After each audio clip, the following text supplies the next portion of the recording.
चंदनपुर में लोहे के सामान का अगर कोई जिक्र होता है तो सिर्फ एक ही नाम सामने आता है और वो है रवि लोहार। वो बहुत ही अच्छे से लोहे से चीज बनाता था, जैसे चाकू, तलवार, कील, कुल्हाड़। उसके जैसा कोई भी नहीं बना सकता था। उसकी बनाई गई तलवार का मुकाबला कोई नहीं कर सकता था। ऐसा कहा जाता था कि अगर कोई राजा रवि लोहार की बनाई हुई तलवार को जंग में ले जाता तो वह जरूर विजय प्राप्त करता। सीता, आज गांव के बाजार का दिन है। गांव के सारे लोग आज बाजार खरीदारी करने आएंगे, इसलिए मैं सारे सामानों को लेकर बाजार जा रहा हूँ। मुझे आज लगता है काफी मुनाफा होगा। तुम अपना और पिंकू का ध्यान रखना। पिंकू के बापू, घर में अब कुछ भी खाने का सामान नहीं है। अरे तुम चिंता मत करो सीता, मैं आज कुछ भी करके घर का सारा राशन ले आऊंगा। लेकिन कैसे? आपको तो इतने दिनों में एक भी ग्राहक नहीं मिला है। अरे हाँ भाग्यवान, कह तो तुम सही रही हो, लेकिन मैं कोशिश के अलावा और कर भी क्या सकता हूँ। आप यह लोहारी का काम छोड़कर कोई दूसरा काम क्यों नहीं करते हो? मैं इसी काम में माहिर हूँ सीता, इसलिए मैं यही काम कर सकता हूँ। जी वो बात तो है, लेकिन इस काम में आप इतनी मेहनत करते हैं, बदले ना आपको मिलता ही क्या है? मेहनत कभी जाया नहीं जाती सीता, मुझे यकीन है एक ना एक दिन मुझे मेरी मेहनत का फल जरूर मिलेगा। ये कहकर रवि लोहार अपने काम पर चला जाता है। सुबह से शाम होने को आई है, लेकिन अभी तक एक भी ग्राहक नहीं आया जिसकी तलवार बनाकर मैं पैसे कमा सकूं। अब मैं घर का राशन कैसे लेकर जाऊंगा? रवि बाजार में बैठा यही सोच रहा होता है कि तभी उसका साथी विष्णु लोहार आता है और कहता है, अरे रवि, तुम यहाँ इस तरह से क्यों बैठे हो भाई? क्या तुम्हारे पास कोई काम नहीं है? नहीं विष्णु, इस समय ना मेरे पास कोई काम है और ना ही कोई ग्राहक। ऐसे कैसे हो सकता है? तुम तो इतने होनहार लोहार हो, फिर भी तुम्हारे पास ग्राहक नहीं है। यह तो बड़े शर्म की बात है। भाई, यह तो सब समय समय की बात है। हो सकता है कि मेरा समय अभी नहीं आया वो। हाँ, सही बात है। खैर, मैंने तुम्हें यहाँ बैठे हुए देखा तो मैं तुमसे बात करने चला आया। वैसे मेरे पास तो बहुत काम है, इसलिए मैं चलता हूँ। विष्णु रवि का मजाक उड़ाकर वहाँ से चला जाता है, जबकि रवि चुपचाप वहीं बैठा रहता है कि तभी वहाँ एक आदमी आता है। सुनो भाई, यहाँ पास कोई रवि नाम का लोहार रहता है क्या? तुम मुझे उसका पता बता सकते हो? जी मैं ही हूँ रवि, बताइए आपको मुझसे क्या काम है? मैंने सुना है तुम तलवार बहुत अच्छी बनाते हो और जो भी तुम्हारी बनाई हुई तलवार से मुकाबला करता है वह जरूर विजय प्राप्त करता है। जी यह सच है कि मैं तलवार बनाता हूँ, लेकिन जीत और हार तो सिर्फ ईश्वर के हाथ में होती है। बात तो तुम्हारी बिल्कुल सही है। खैर जो भी है, तुम मुझे एक अच्छी सी तलवार बना कर दे दो। ठीक है, लेकिन आप है कौन? मैं पड़ोसी राज्य का राजा वीरभद्र हूँ। लेकिन महाराज, मैं आपके लिए तलवार क्यों बनाऊं? मैं तो आपको जानता भी नहीं हूँ। दरअसल कुछ दिनों से मेरे कुछ दुश्मन मेरे राज्य के लोगों को बहुत परेशान कर रहे हैं। उन्होंने सबका जीना हराम कर दिया है, इसलिए मुझे उनसे मुकाबला करने के लिए तुम्हारी बनाई हुई तलवार चाहिए। ठीक है महाराज, अगर ऐसा है तो मैं बना दूंगा। रवि के यहाँ कहने पर राजा वीरभद्र उसकी तरफ एक पोटली बढ़ाते हैं जिसमें बहुत सारे सोने के सिक्के होते हैं। यह लो तुम्हारा मेहनताना, मैं कुछ दिनों बाद अपनी अमानत लेने आऊंगा। इसमें क्या है महाराज? इसमें कुछ सोने के सिक्के हैं, बाकी अगर तुम्हें कम लगते हैं तो मैं और बढ़ा देता हूँ। महाराज, मैंने तो अभी तलवार बनाना शुरू भी नहीं किया है, तो फिर आप पहले से मेरा मेहनताना क्यों दे रहे हो? इसे तुम रख लो, ये तुम्हारी मेहनत के हैं। राजा वीरभद्र यह कहकर वहाँ से चले जाते हैं। अब मैं अपनी पत्नी और पुत्र के लिए खाने पीने का खूब सारा सामान लेकर जाऊंगा। रवि अब सोने के सिक्कों को बेचकर ढेर सारा सामान खरीदता है और अपने घर चला जाता है। यह लो सीता, यह सब तुम दोनों के लिए है। अरे पिंकू के बापू, आप इतना सारा सामान ले आए? आपके पास इतना सारा सामान खरीदने के लिए पैसे कहाँ से आए? सीता के पूछने पर रवि उसे राजा के बारे में सब कुछ बताता है। यह तो बहुत अच्छी बात है। लेकिन आप महाराज की तलवार जल्दी बनाकर उन्हें दे देना, क्योंकि उन्होंने आप पर भरोसा किया है। आप उनका भरोसा टूटने मत देना। हाँ सीता, तुम बिल्कुल सही कह रही हो। अगली सुबह रवि अपने काम पर निकल जाता है और अपनी दुकान पर पहुंचकर सोचता है, महाराज की तलवार मुझे जल्द से जल्द बनानी होगी। रवि दिन रात मेहनत करके राजा के लिए एक बहुत अच्छी सी तलवार बना लेता है। मैंने इस तलवार को तो बना लिया है, लेकिन अब पता नहीं महाराज इसे लेने कब आएंगे। अभी रवि यह सोच ही रहा होता है कि तभी अचानक उसके पास किशोर नाम का एक ग्राहक आता है। क्या तुम लोहार रवि हो? हाँ, मैं ही रवि हूँ। मुझे तुमसे एक तलवार चाहिए। क्या तुम अभी मुझे कोई अच्छी सी तलवार दे सकते हो? माफ करना भाई, इस समय मेरे पास एक भी तलवार मौजूद नहीं है और नई तलवार बनाने में मुझे समय लगेगा। अगर आप इंतजार कर सकते हैं तो कर लीजिए, मैं आपको कुछ समय में तलवार बनाकर दे दूंगा।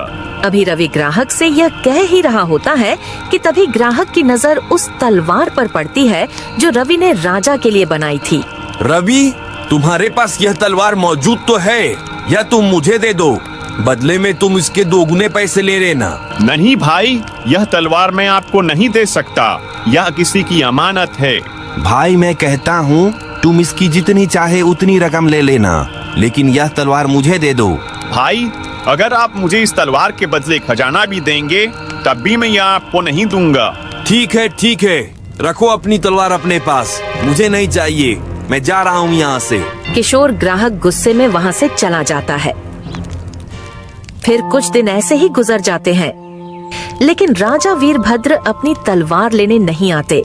लेकिन रवि के पास बहुत से ग्राहक आते जो रवि से वह तलवार मांगते, मगर रवि किसी को भी उसे नहीं देता। पता नहीं राजा वीरभद्र कब आएंगे, मैं आखिर कब तक उनकी अमानत संभाल कर रखूंगा। अभी रवि अपने मन में सोच ही रहा था कि तभी अचानक किशोर ग्राहक वहाँ फिर आता है। रवि भाई, इस तलवार को बनाए हुए तुम्हें कितना समय हो चुका है? इसका मालिक तो अब तक नहीं आया और मुझे नहीं लगता कि अब वो आएगा।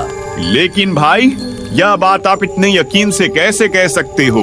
देखो रवि, अगर इस तलवार के मालिक को आना होता तो कब का आकर इसे ले जाता, लेकिन वह नहीं आया, इसलिए तुम इस तलवार को मुझे दे दो। कुछ भी हो जाए, मैं यह तलवार आपको नहीं दूंगा, आप यहाँ से जा सकते हैं। किशोर ग्राहक फिर से गुस्से में वहाँ से चला जाता है। मैंने बहुत कोशिश की सरदार, लेकिन मैं उससे वो तलवार हासिल नहीं कर सका। रवि के हाथों बनाई गई वो तलवार मेरे लिए बहुत जरूरी है, तभी मैं उससे पूरे राज्य में अपना खौफ पैदा करके अपना राज्य कायम कर सकूंगा। आखिर ऐसा क्या है सरदार उसके हाथ की बनाई हुई तलवार में? रवि के हाथों में एक अजीब तरह का जादू है। वह जिसके लिए भी तलवार बनाता है उसे विजय प्राप्त जरूर होती है। नई तलवार बनाने में उसे काफी समय लग जाएगा और मुझे तलवार की जरूरत जल्दी है, इसलिए वह तलवार मुझे किसी भी कीमत पर चाहिए। अब मैं क्या करूं सरदार? कैसे उस तलवार को उससे हासिल करूं? तुम रवि के आसपास ही रहो, उसका भरोसा जीतो और फिर मौका पाते ही उसे धोखा देकर तलवार ले आओ। किशोर ग्राहक भैरव की बात सुनकर एक बार फिर से रवि के पास आता है। रवि, मुझे माफ कर दो, मैं वाकई गलत था, यह किसी और की अमानत है, इसलिए अब तुम मेरे लिए दूसरी तलवार बना दो। ठीक है, मगर इसके लिए मुझे थोड़ा समय लगेगा। ठीक है, मैं इंतजार कर लूंगा। किशोर ग्राहक के कहने पर रवि दूसरी तलवार बनाने के लिए तैयारी शुरू कर देता है। अच्छा है, यह बेवकूफ अपने काम में लगा हुआ है, मैं जल्दी से यह तलवार लेकर अपने मालिक को दे देता हूँ। फिर किशोर रवि को धोखा देकर चुपके से राजा की तलवार लेकर भाग जाता है और कुछ देर में रवि तलवार का नक्शा बनाकर कहता है, भाई यह देखो, तुम्हारी तलवार का नक्शा तैयार हो गया है। अरे अरे, वह आदमी कहाँ गया? कहाँ गया वह आदमी? अभी तो यहीं था। रवि किशोर को अपनी दुकान के आसपास तलाश करता है, लेकिन वह उसे कहीं नहीं मिलता। फिर वह अपनी दुकान पर वापस आता है, तभी उसकी नजर राजा की तलवार की जगह पर पड़ती है।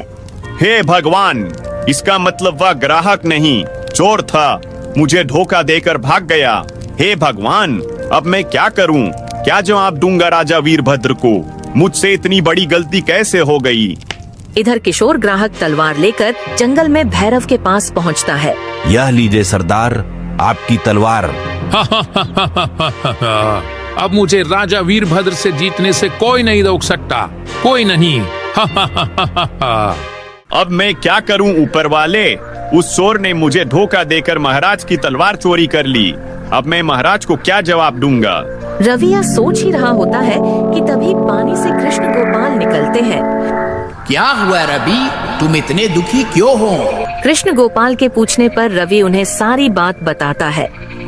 रवि, उस चोर ने तुम्हारे साथ धोखा किया है, इसमें तुम्हारी कोई गलती नहीं है। तुम एक काम करो, तुमने जिस तलवार का आज नक्शा तैयार किया है, अब जल्दी से उसे बनाकर राजा वीरभद्र को दे दो।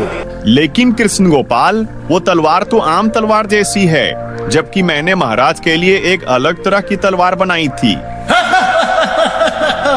क्या हुआ कृष्ण गोपाल, आप हंस क्यों रहे हो?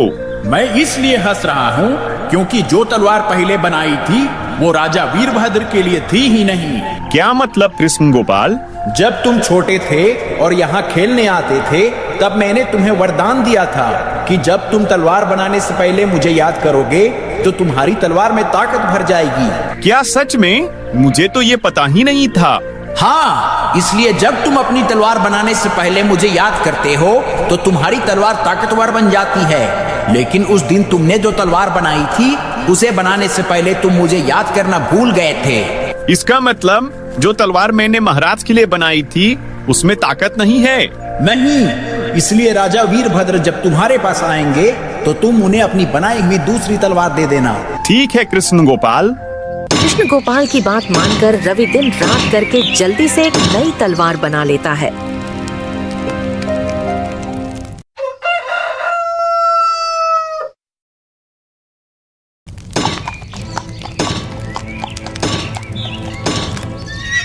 रवि, क्या मेरी तलवार बन गई है? जी महाराज, यह लीजिए आपकी तलवार। तुम्हारा बहुत बहुत धन्यवाद रवि। इसमें धन्यवाद की कोई बात नहीं है महाराज, दूसरों के लिए तलवार बनाना तो मेरा काम है। महाराज, अगर मैं भी आपके साथ आपके दुश्मन के मुकाबले को देखने चलूं, तो क्या आप मुझे ले चलेंगे? हाँ हाँ, क्यों नहीं। कल के मुकाबले में तुम भी मेरे साथ चलना। अगले दिन राजा वीरभद्र रवि को भी अपने साथ मुकाबले में ले जाते हैं। फिर एक मैदान में राजा वीरभद्र और उनके दुश्मन भैरव की जंग शुरू हो जाती है। आज मैं तुझे मारकर तेरा राज्य अपना बना लूंगा। तुम इस नापाक मकसद में कभी कामयाब नहीं हो पाओगे। इतना कहकर राजा वीरभद्र गुस्से से उस पर वार करते हैं, जिससे उसकी तलवार 2 टुकड़ों में बट जाती है। अरे, ये कैसे हो सकता है? यह तो जादुई तलवार थी, यह टूट कैसे गई? तूने रवि से धोखे से यह तलवार हासिल की थी, इसलिए देख, तेरा यही अंजाम होगा। इतना कहकर राजा वीरभद्र उस भैरव को मार देते हैं और मुकाबला वहीं खत्म हो जाता है। महाराज, आपको कैसे पता चला कि दुश्मन भैरव ने मुझसे धोखे से तलवार हासिल की थी? उस दिन मैंने तुम्हारी और श्री कृष्ण गोपाल की सारी बातें सुन ली थी।